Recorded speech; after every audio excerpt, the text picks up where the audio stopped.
let's just start out, if someone could just tell us a top-line definition of what programmatic is. Yeah, for sure. Programmatic is a very complicated ecosystem, but just to make best time, it's essentially an automated way of buying inventory. So think of it as a stock market of buying and selling within the environment. It's a fairly new, not fairly new, but it's a relatively new way of transacting. There's numerous amount of channels, display, mobile, and now the emergence of digital out-of-home is finding its way into programmatic. But again, think of it as a way of buying inventory in an automated fashion through the usage of an auction model, an auction environment. Great. Now, if each of you can tell us the roles that your company plays in this whole programmatic process, that would be great. Should we start, Matt? Sure. So Vistar Media is a programmatic technology company. So we started back in 2012. And our role is interesting because we play roles on both sides, both for buyers as well as for sellers. From the buy side, it's providing that platform, that buying platform that allows programmatic teams to be able to access and execute programmatic out-of-home campaigns.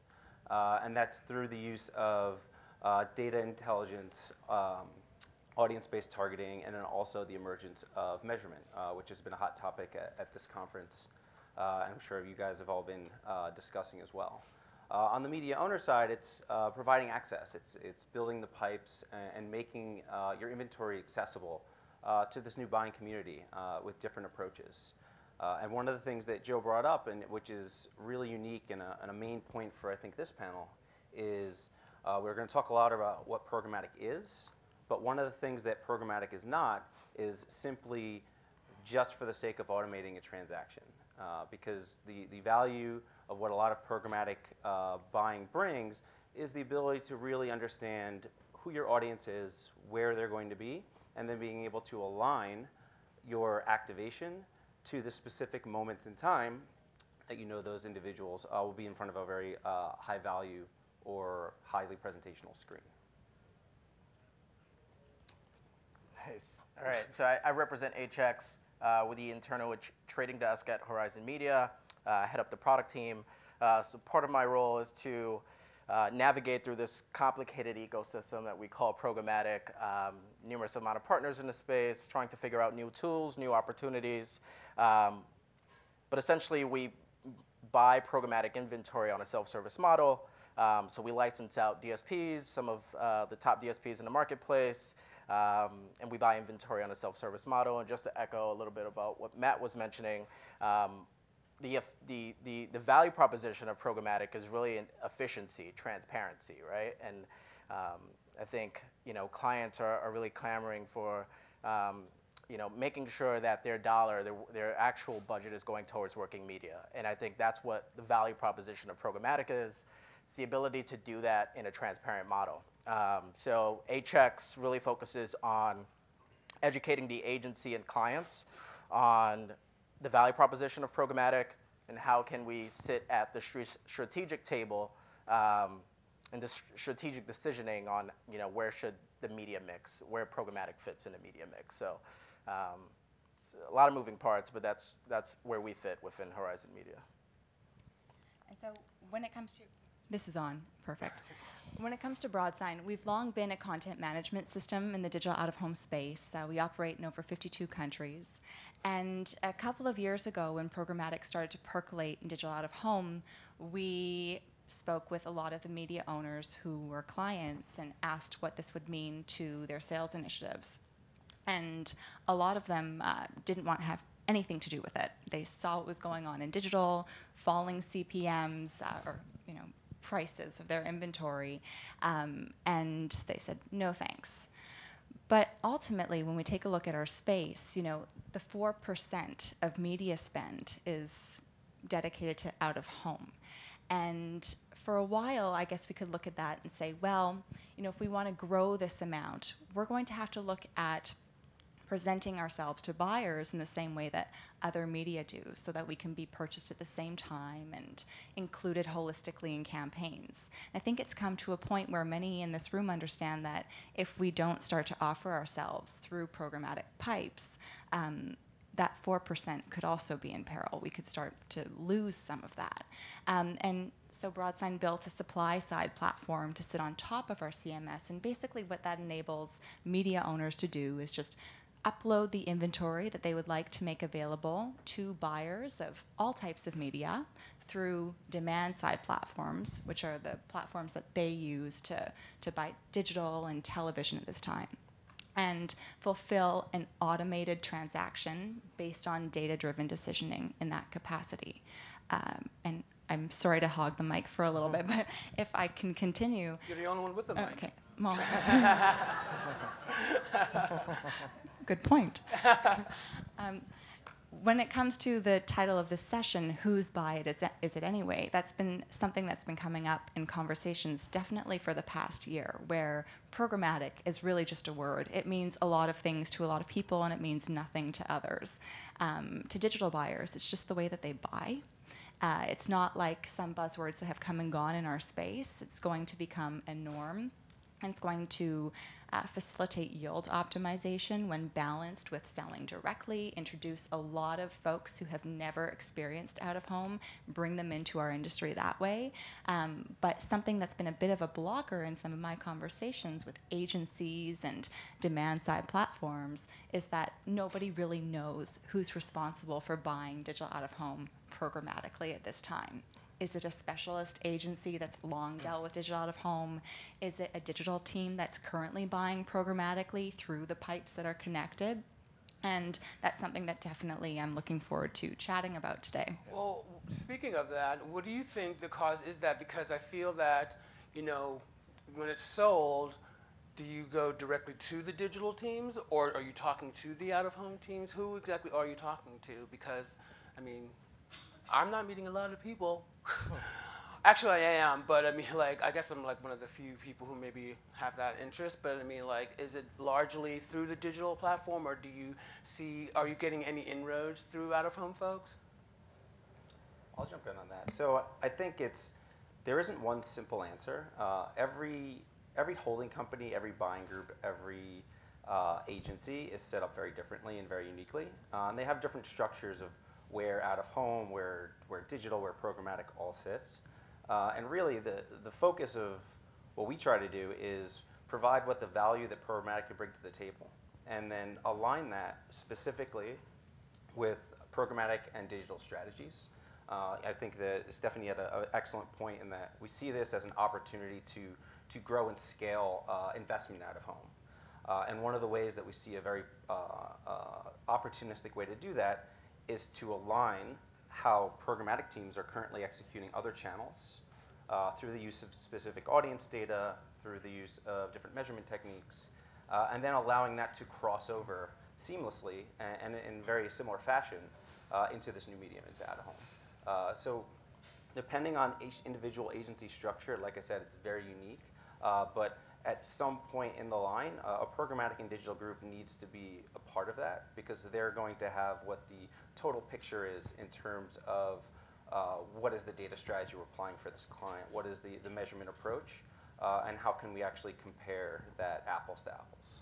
So with regards to, like, when you're talking to the digital teams about digital out-of-home, how knowledgeable are they about this platform? I mean, not platform, but like this channel. I can take that. So I'm constantly meeting with digital out-of-home suppliers. I guess I can give some shout-outs. The Captivates, AdSpace, Clear Channel. And it's interesting. I think from a programmatic standpoint, we're sort of confused as to where it actually exists from a buying standpoint, right? We sort of rely on our tech integrations that we have within our stack. So if a DSP partner has pushed enough investment into the custom integration that's required for digital out-of-home, we would work with that DSP partner to sort of productize that and bring it into the agency and try to sell it through.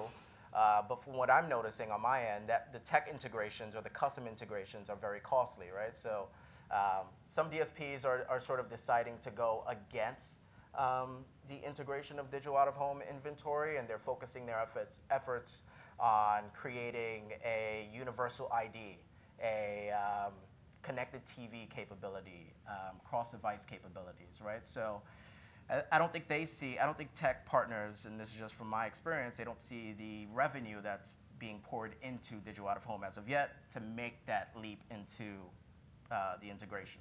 I've been constantly we're working on a partnership with Vistar, HX and Vistar, to use them or to partner as a, leverage their capabilities, their DSP as a more specialized digital out-of-home DSP. So I think they have it figured out. I think Vistar has it figured out. Rubicon Exchange has capabilities as well. And I think we're going to see that trend move forward in the coming years. But as of now, I think trading desks are sort of looking for guidance. I think we're looking for guidance on our tech DSP partners, SSPs, and I think we're eager to transact against digital out-of-home. I think we're still at the infancy stage. Okay. Just to dive into that alphabet soup there with the DSPs and the DMPs and everything. So one thing that can be a little bit of a pet peeve of mine when attending certain conferences or so on is when the solution to an issue, how does one learn? Are digital agencies aware of the value of digital out-of-home? And the answer is education. Education can fix it. But it's how do we go about educating, what methods are effective? So last week was London Digital Signage Week, and I was actually moderating one particular panel where I brought in folks who had experience in digital and didn't really deal with digital out-of-home. And I asked them, I said, where do you get your information about our space? Is it from attending specific events? Is it from reading various publications? And what's interesting is that they actually said that the bulk of it came from their clients, the brands themselves, which is interesting because that helps us as media owners and tech vendors understand who, in addition to our current clients, we should be talking to. But one thing that I have to say is when it comes to whose responsibility it is to be knowledgeable about the space, I think that really does fall on us, those that are in the space with something to gain. We have to be out there with sales specialists or actually consultants who are understanding of the technology but can lay it out in layman's terms and be adaptive to the language of not our own space, because we have very unique terms and ways of looking at things, but those of digital and mobile. And the bigger challenge in this is that there was a study that was talked about in Ad Age by ID Comms. It came out in about November of 2017. And it looked at marketers who spend a collective $40 billion in spend annually. And most of them didn't think that they were using their tech stacks in an effective manner. And you wonder why that is, and you continue to look at the report, and it's because over 90% didn't really have much knowledge of how to actually use the tech stack. So that's a problem, especially when there are so many new channels coming and ways of reaching the target markets that we're trying to speak with. When marketers are so bombarded, it's on the digital out-of-home industry to really make sure that we're cutting through that clutter and speaking to those who are spending money to figure out what's the most effective way of getting this information across. And actually, to that point, Jack Myers had a little tidbit about the Tomorrow Today report that's coming out, or that is out. And based on his studies, I think it's 5% of decision makers in marketing read trade pubs and are looking at these types of works to make decisions based on the media out there. And once again, these are all smart people. It's just a matter of the state of our time, and that there's so much going on. And once again, so the onus is on us to find the most effective ways to be making sense of this new technology that we have to offer. Okay. So with regards to programmatic buying, I think one of the myths that I've heard is that when you're buying programmatically, you're buying remnant. Tell me how do you feel about that statement?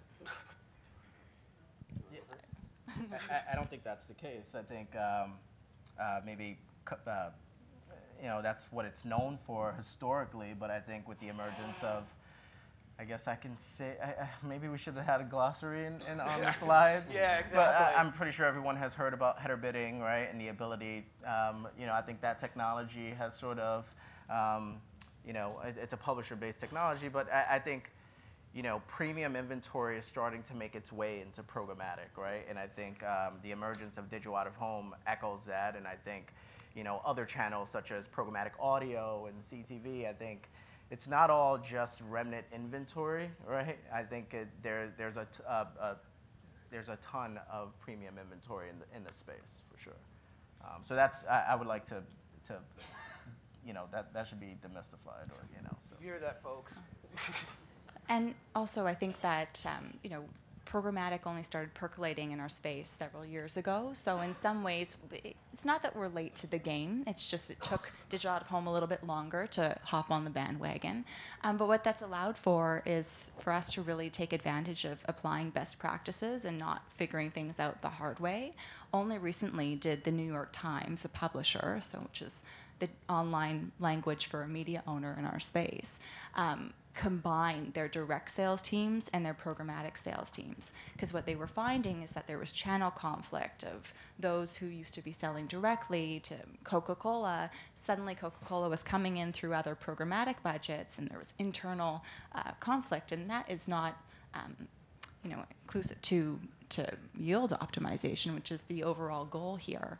So they did that just recently, but I'm already seeing media owners in our industry applying the same tactic to make sure that everybody on the sales team is fully understanding of how to sell in whatever which way their client wants to buy, and they're incentivized in a way that makes them want to learn and do so.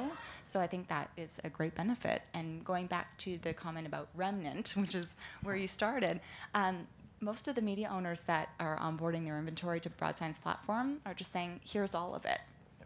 And it's not a matter of let's try with some of our, you know, screens that are hiding behind trees. It's really everything, and I think that's to the benefit of everybody in the industry.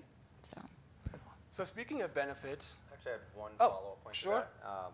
So every media owner is currently going through the same strategic evaluation phase of where does programmatic fit in to their long-term strategy. What inventory should I be making available, what I shouldn't. I do think there's one misconception that has carried over from online, but it doesn't align perfectly. The idea of remnant and unsold are very different terms. So remnant in the online space is unsold, but it's also associated with undesirable inventory. It's below the fold, it's on deep linked pages of websites, it's sections of apps that are rarely ever visited. In out of home, it's the same fixed placement. It's a spot that's in a loop that's on rotation. So unsold is still an incredibly valuable spot for a marketer, and that's still an opportunity for out-of-home media owners to generate very strong returns and very good rates. You know, we mentioned pricing. That remnant pricing should not carry over the same way it does in online because it's still a very premium placement. It just may not have been sold through in that specific loop. So as we're thinking about what that strategy looks like, it's definitely mentioned yield optimization. You know, pricing optimization is also a key component of that. And I'm sure we're going to get into this, but there's a variety of ways to sell out-of-home programmatically, some direct, some non-direct, and really one of the things that we're focused on is working with media owners to figure out what is that inventory strategy, what is that pricing strategy, how can I maximize the largest return, but at the same way, or at the same time, provide an incredibly highly valuable placement for a buyer that we know is going to generate a strong result. I actually have to echo that with a conversation that I had about 2 weeks ago with a media owner who mentioned to me, you know, just put it up there for, you know, like $2 CPM. I just want to sell it. And I looked at him and I said, well, you know what? It's really not about price. There has not been a buyer to date in the transactions that BroadSign has facilitated in the States, Canada, or Europe that has complained about pricing being too high. It's really a matter of the supply and demand curve, and at this point, it's still very nascent, so we're trying to build up that demand for out-of-home. So if one was to lower the price, it doesn't mean that the inventory would sell any faster. So because of that, that is how we avoid the whole falling CPM fear, is really pricing what you believe the inventory is worth, and let's figure out a strategy to actually increase the rate cards of direct sales. So quickly, what would you say the benefits would be for buying programmatically as opposed to like buying it directly to the media owners directly? I think it's the ability, I think data and measurement is probably the biggest value proposition. Having the ability to conduct foot traffic analysis, right? If you're doing out of home for a QSR brand, having the ability to see the effectiveness of a digital ad exposure, digital out of home, and how to track foot traffic analysis, doing incrementality tests. I think measurement attribution is extremely key, and I think that's the value proposition of potentially transacting digital out of home programmatically. And then there's data, right? Having the ability to, I think we focus a lot of time on environment, targeting based off environment and inventory, but one of the biggest value propositions of programmatic is the ability to implement audience targeting on your campaign. Eliminate wasteful spending and targeting specific individuals at the right time, right place, right message. I think that's the value proposition of bringing that channel into programmatic, and I'm very excited to see where it is or where it's going to be in the next year or so. And I think trading desks need to lean on suppliers and tech partners such as Vistar to sort of go into the agency, go into client meetings, and sort of make sure that we're bringing forth a specific use case that's of importance to the client, and making sure that the limitations that exist on the direct front and on the programmatic front are very minimal. We want to make sure that there are limited amount of tech limitations. And I think trading desk, especially HX, we're going to try to get as educated as possible from our tech providers, and then hopefully try to evangelize that offering into our clients at the agency level. And what I would say the promise is for right now is that investment in different channels, digital, mobile, at a certain point, it does hit that area of diminishing marginal returns, where the more you throw money at TV, for example, it's going to deliver less. So let's work with buyers to take that certain amount.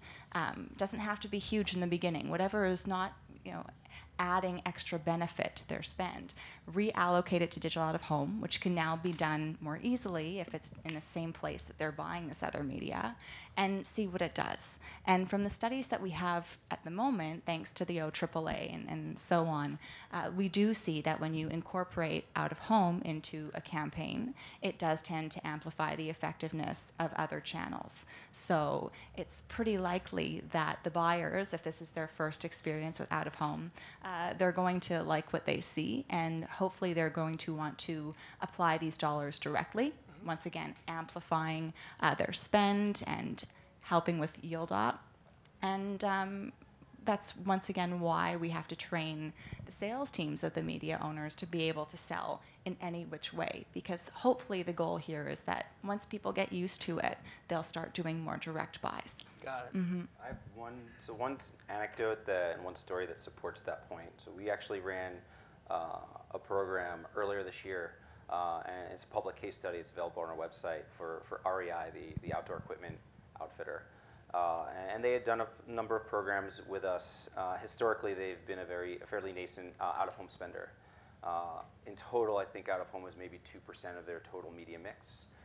We did a large program around Black Friday, and I don't know if everyone remembers, they decided to close their stores and give their employees off on Black Friday, and instead ran a program that urged people to go spend time outside, be outside.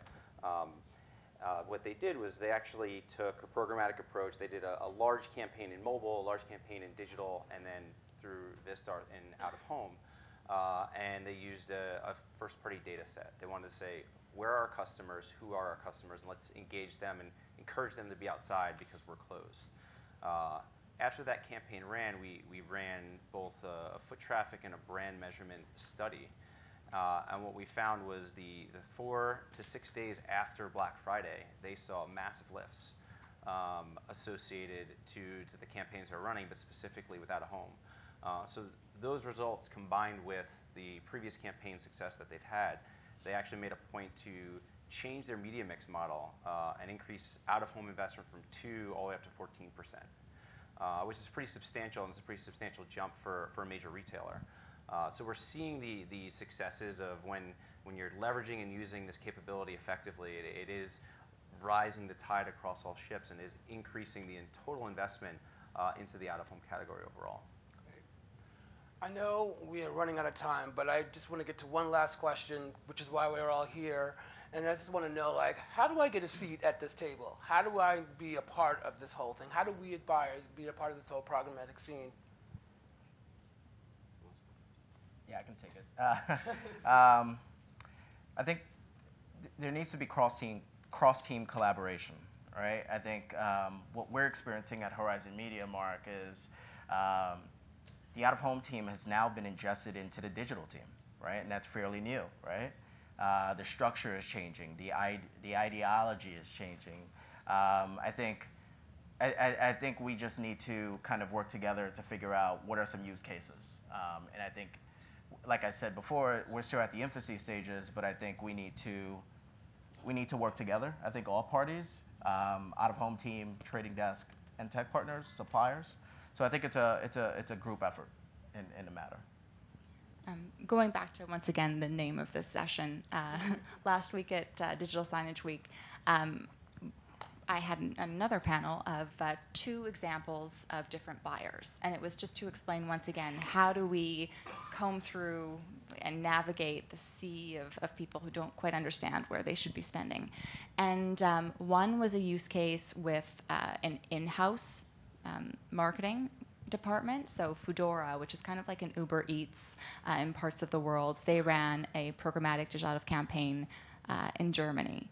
And it wasn't done through their in-house out-of-home department. It was done through their programmatic department. And it was the first time that they had dealt with digital out-of-home that way. So for sure there was some, there was a learning curve, but it was done well, and they are going to be doing it again. And in-housing is something that is growing at this time. Adidas is doing it, Netflix is doing it, Unilever is doing it. So it's great to be able to understand how we deal with those types of buyers.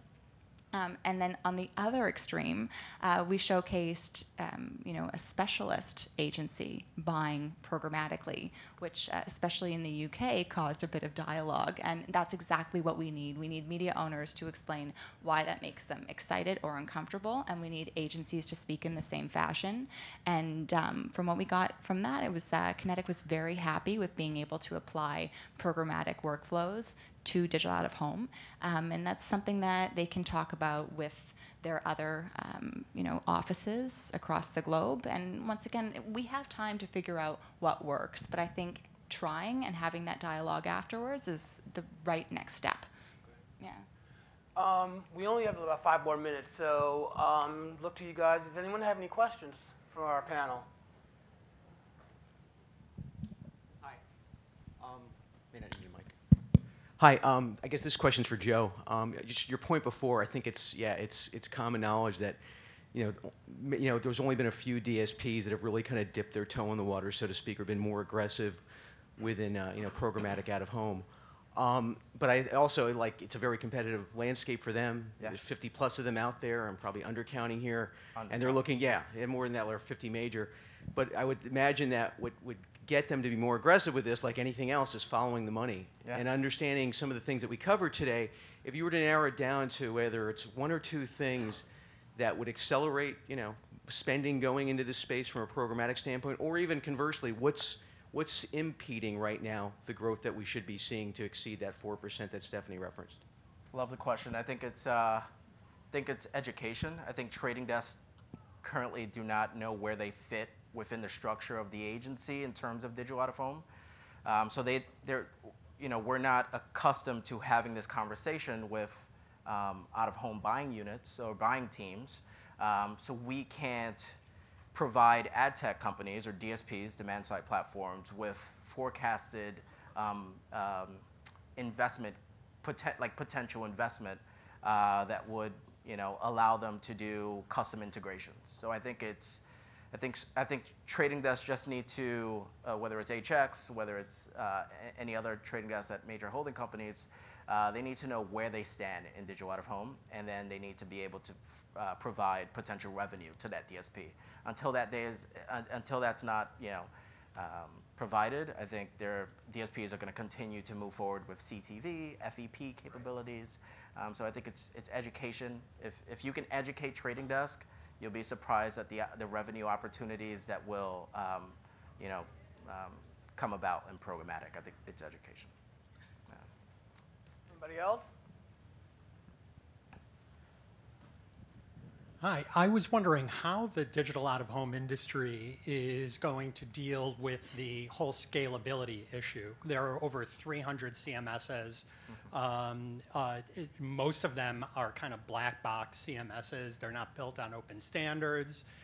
The reason that programmatic works so well in digital and mobile was because of this one singular kind of ecosystem, open standard SDKs and APIs.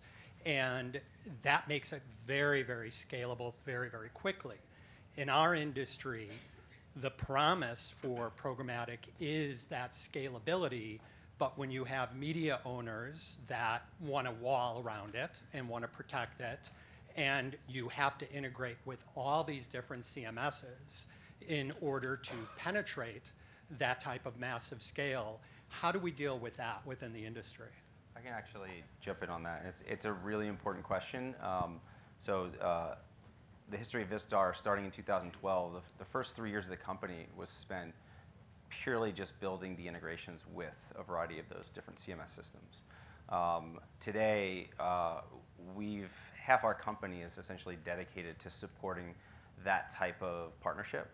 And there's a variety of tools, APIs, and connective capabilities that we've had to curate to actually facilitate that, because it is very fragmented. There's a variety of third-party, some of the major ones.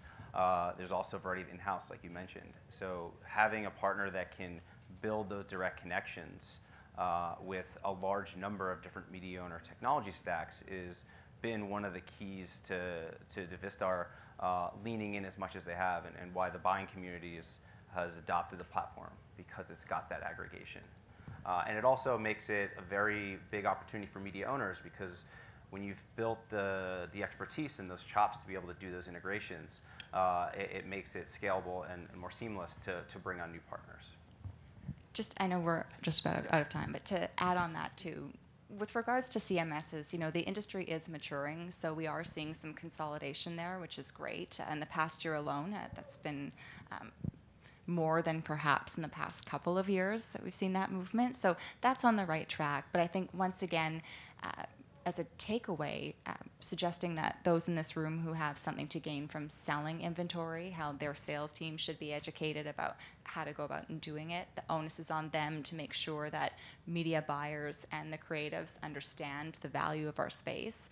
In the same way, we also have to be cautious of technology that's coming into our space but not really adding anything. Lots of smoke and mirrors that can just add a ton of confusion and slow down decision making as a result. So making sure that those who are responsible for bringing on new partners, whether they manage product or innovation, making sure they're asking the right questions, that they fully do understand the programmatic workflow, so that we're not welcoming additional middlemen that are just going to make the space more confusing than it needs to be. Ultimately, it can be explained in a simple fashion. There doesn't have to be too many people taking away slices of the pie. And as an industry, we just have to be careful of, once again, just technology for technology's sake.